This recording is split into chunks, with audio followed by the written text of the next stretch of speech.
एक बढ़िया सा और फिर आराम करूँगा। जय Jagannath.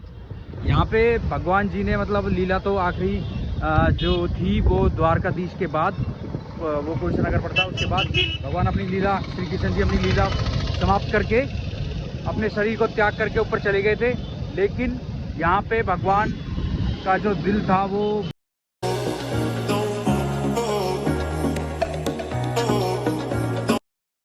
Hello guys, welcome back to my new blog. जैसे कि मैंने बोला था कि पिछले महीने मैंने टिकट कराई थी, अनफॉर्चुनेटली वो जून की वजह जुलाई को होगी, रथ यात्रा देखनी थी मुझे, लेकिन अब मैंने कैंसिल नहीं कराई। तो आज मेरा डिपार्चर है टर्मिनल 3 से, दिल्ली एयरपोर्ट से, और मैं आपको बताऊंगा कि आप दिल्ली से जगन्नाथपुरी कैसे जा सकते हो। तो अभी मैं एंट्री करवा रहा हूँ और ये है मेरा बोर्डिंग पास, और 4:30 बजे की फ़्लाइट है, और सब कुछ आपको सारी इन्फॉर्मेशन मिलेगी इस ब्लॉग में। आपको अगर फ़्लाइट से ट्रैवल करना है तो कम से कम आपको 2 घंटे पहले डिपार्चर के पास आना पड़ेगा, मतलब डिपार्चर कराने के लिए। और वैसे कुल मिला के आपको 3 घंटे पहले यहाँ पे पहुँचना चाहिए अगर आप दिल्ली एयरपोर्ट से जा रहे हो, क्योंकि यहाँ पे चेकिंग ज़्यादा होती है और यहाँ पे जो टर्मिनल है वो भी बहुत सारे हैं। तो इसलिए आप कोशिश करो कि 2-3 या 2.5 घंटे पहले आप पहुँच सको, वरना आपकी फ़्लाइट मिस हो सकती है। तो अभी बस मैंने डिपार्चर करके चेकिंग वेकिंग सब करा के, और फ़्लाइट टाइमिंग है 4:30 बजे, 16:35 यानी कि 4:35 का। तो पकड़ते फ़्लाइट फिर चलते हैं।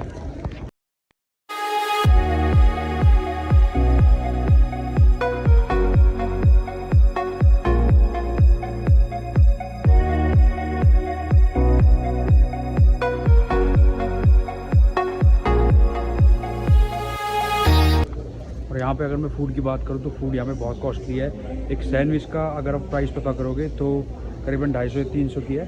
एक प्रॉपर मील आपको 400-500 का पड़ेगा।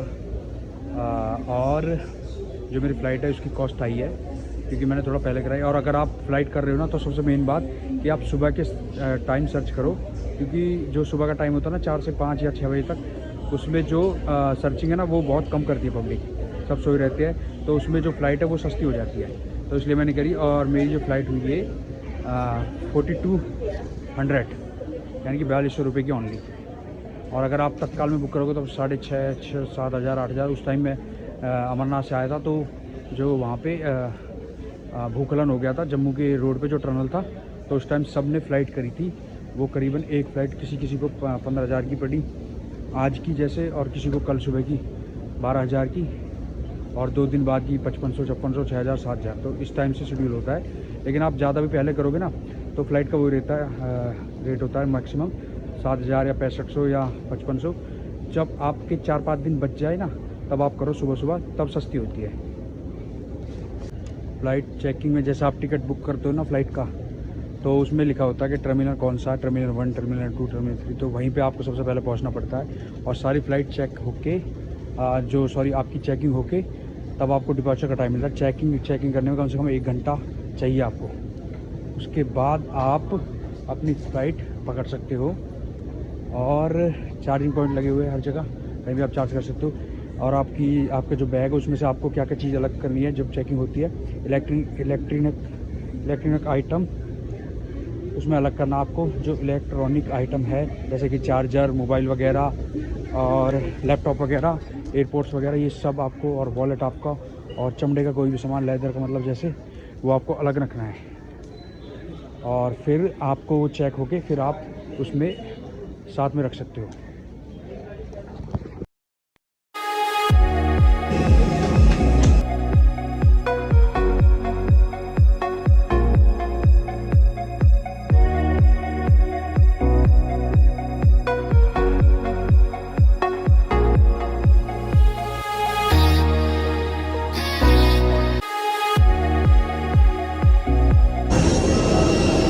लैंड कर चुकी है भुवनेश्वर।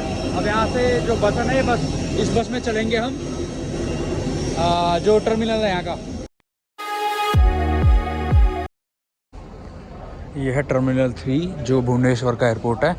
अब यहाँ से एग्ज़िट करेंगे टर्मिनल 3 से, उसके बाद बस लेंगे और बस से सीधा जगन्नाथपुरी पहुँचेंगे। और ये व्लॉग मैं बना रहा हूँ कि आप अगर जगन्नाथपुरी आना चाहते हो, Delhi to Jagannathpuri by flight, by airlines, तो कैसे आप आ सकते हो। और कितना टाइम आपको बचेगा, कितना टाइम आपको लगेगा और कितना कॉस्ट आएगा फ़्लाइट का।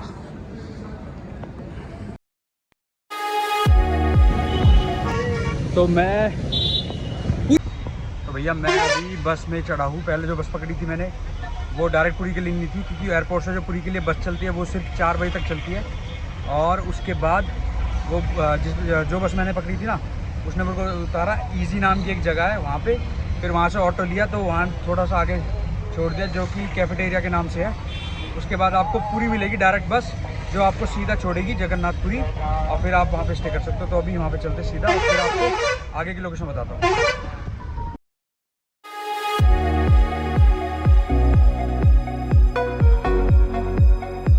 बस ने फ़िलहाल मुझे यहाँ पे उतार दिया, जो कि पुरी का बस स्टैंड है वहाँ पे।